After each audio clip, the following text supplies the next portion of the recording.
प्रभु श्री राम का छत्तीसगढ़ से गहरा नाता रहा है। एक तरफ जहां छत्तीसगढ़ में उनका ननिहाल है, तो दूसरी तरफ भगवान राम ने अपने 14 साल के वनवास के दौरान माता सीता और भाई लक्ष्मण के साथ कुछ समय छत्तीसगढ़ के विभिन्न क्षेत्रों में बिताए थे, जिनकी निशानियां प्रदेश के कई हिस्सों में मिलती हैं। कहीं भगवान राम के पग के निशान हैं, तो कहीं खड़ाऊ की निशानियां, तो कहीं माता सीता की रसोई तक देखने को मिलती है। नमस्कार, मैं हूं मयंक तिवारी और आप मेरे साथ देख रहे हैं India town news Chhattisgarh Madhya Pradesh. आज हम भगवान राम से जुड़ी हुई कुछ ऐसी ही निशानियों को लेकर आए हैं, खास आपके लिए।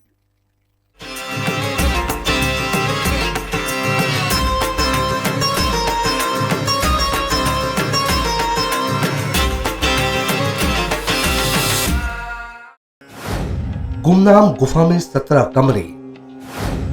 यहां भगवान राम ने काटा था वनवास। राम लक्ष्मण और माता सीता के वनवास का स्थान। माता सीता की रसोई की निशानियां खड़ाऊ से लेकर पग चिन्ह तक मिले। माना जाता है कि त्रेता काल के समय जब प्रभु श्री राम जी को 14 वर्ष का वनवास हुआ था, तब प्रभु राम जी माता सीता और छोटे भाई लक्ष्मण जी के साथ अयोध्या से पूरे भारतवर्ष में अपने वनवास को काटते हुए श्रीलंका पहुंचे थे।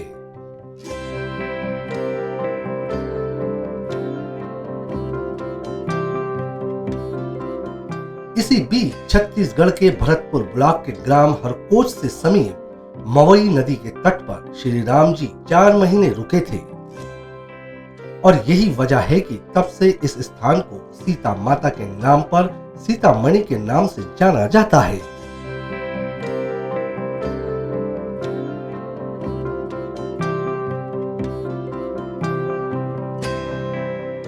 जब भगवान राम वनवास में आए तो ये छत्तीसगढ़ के पावन धरा पर हरचोका एक मवई नदी है, वहाँ पर भगवान राम ने पहला कदम रखा और आज भी वो पर्यटन के नाम से हमारे यहाँ विकसित हो रहा है।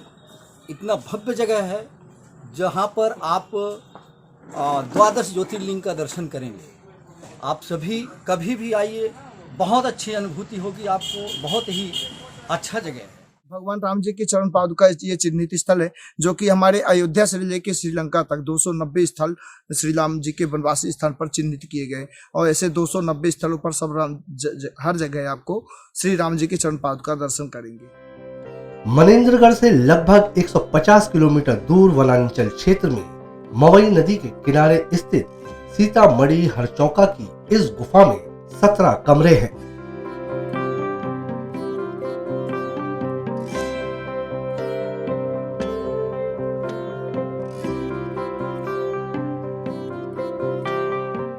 इस दिव्य स्थान को सीता की रसोई के नाम से जाना जाता है। गुफा में 12 शिवलिंग स्थापित हैं।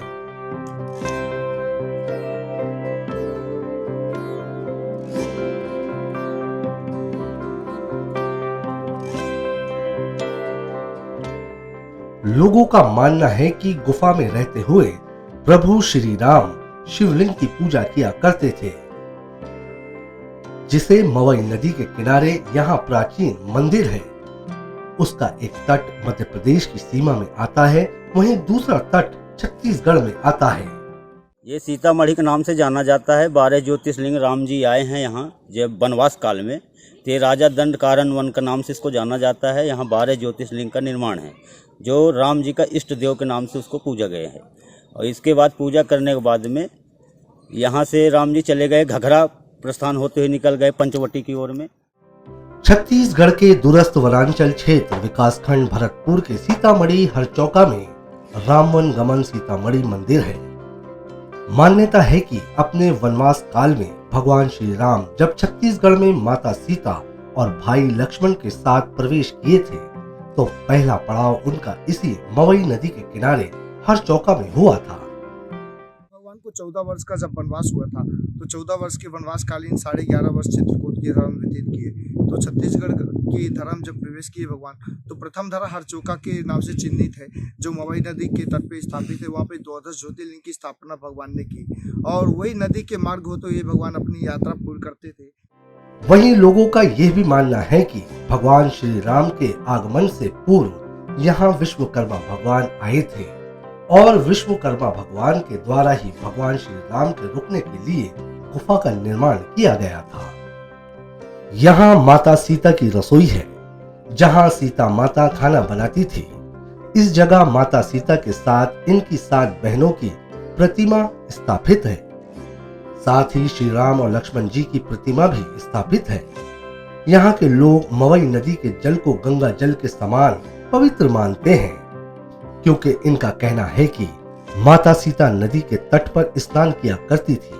बताया जाता है कि अपने वनवास के 14 साल के समय में उन्होंने 4 महीने यहाँ बिताए थे। दूसरा स्थान जो भगवान की छत्तीसगढ़ की धरा में दूसरा चिन्हित स्थल सीतामढ़ी घाघरा के नाम से स्थापित रापा नदी के तट पर स्थापित है, जहां भगवान के द्वारा 3 शिवलिंग की स्थापना की गई। भगवान राम जी के द्वारा, माता जानकी के द्वारा, भैया लक्ष्मण जी के द्वारा। और यहीं से 3 दिन का विश्राम करके भगवान आगे की यात्रा, छत्तीसगढ़ की यात्रा को पूरा करते हुए भगवान ने आगे रामेश्वरम और श्रीलंका तक की यात्रा पूर्ण की। और भी काफी चिन्हित स्थल है भगवान की इस धरा में, जैसे कि घगरा के गांव के पहले भी काफी पुराने मंदिर हैं जो कि एक रात में निर्माण किए गए। काफी 2, 3, 4 चिन्हित स्थल है भगवान के, और ऐसे ही वनवास कालीन की यात्रा पूर्ण की भगवान ने। पूर्व मुख्यमंत्री भूपेश बघेल सरकार ने हरचौका को पर्यटन तीर्थ स्थल में शामिल करते हुए विभिन्न विकास कार्य के माध्यम से विकसित करने का काम किया। सीतामढ़ी हरचौका में रामवन गमन प्रवेश द्वार, सीतामढ़ी में प्रभु श्री राम की 25 फीट ऊंची प्रतिमा के साथ रामवाटिका अधोसंरचना का निर्माण भी किया गया। हमेशा आते ही रहते हैं, बहुत अच्छा लगता है हमें और हम आते ही रहते हैं। यहाँ बहुत अच्छा पर्यटन स्थल भी बनाया गया है सरकार द्वारा, तो और राम मंदिर का भी मतलब उनका व्यवस्था किया गया है, उनको भी स्थापना की गई है। तो यहाँ श्रद्धालु भी आते हैं और यहाँ बहुत दूर दूर से आते हैं, तो यहाँ बहुत अच्छा से दर्शन भी पाते हैं। 22 तारीख को हम लोग यहाँ से जाएंगे और लगभग शाम का समय रहे, जब दीपक का मतलब रोशनी थोड़ा सा अच्छे से लगे, तो वहाँ पर जाकर दीपक जलाने का कार्यक्रम है। सारे के सारे लोग जाएंगे। पूरे परिसर को दीपक से सजाने का एक हम लोगों ने करके रखा है, और साथ में वहाँ पे जो संध्या आरती होती है, संध्या आरती करेंगे, वहाँ पे थोड़ा सा भजन कीर्तन करेंगे और उस माहौल को हम लोग महसूस करेंगे जो अयोध्या में है। राम जी का मतलब स्थान है। प्रथम यहाँ राम जी आए थे अपने छत्तीसगढ़ में, और इसमें 22 जनवरी को जो मतलब अच्छा से दीपक जलाया जाएगा, उसका भंडारा किया जाएगा, राम जन्म उत्सव मनाया जाएगा। मंदिर के दर्शन करने पूरे एरिया से आते हैं, अपने छत्तीसगढ़ या मध्य प्रदेश, मतलब हर जगह से आते हैं। अब यहाँ पे अभी क्या है कि 22 तारीख को हम लोग सुन रहे हैं कि राम जी का भव्य वहाँ बन रहा है अयोध्या में, राम जी का वो प्राण प्रतिष्ठा होगा। उसके उपलक्ष्य में हम लोगों को भी बोला गया है कि यहाँ पे भव्य रामायण, दीप, जो भी हो सब उत्सव मनाने के लिए। अयोध्या में आने वाली 22 जनवरी को राम जी के भव्य, दिव्य और नव्य मंदिर पर रामलला की प्राण प्रतिष्ठा हुई है, जिसे लेकर जिस तरह पूरा भारतवर्ष भक्ति के सागर में सराबोर है और विभिन्न तरह से जश्न की तैयारियों में डूबा हुआ है, इसी तरह हरचौका के राम वन गमन और भरतपुर के पूरे शहर को खास तौर पर सजाए जाने की तैयारियां हैं। और यह उत्साह इसलिए भी स्वाभाविक है क्योंकि भगवान राम के चरण जिस भूमि पर पड़े हैं, वह जगह किसी तीर्थ स्थान से कम नहीं।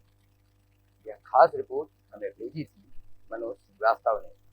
अब मुझे दीजिए इजाजत और आप बने रहें India town news Chhattisgarh Madhya Pradesh के साथ। नमस्कार।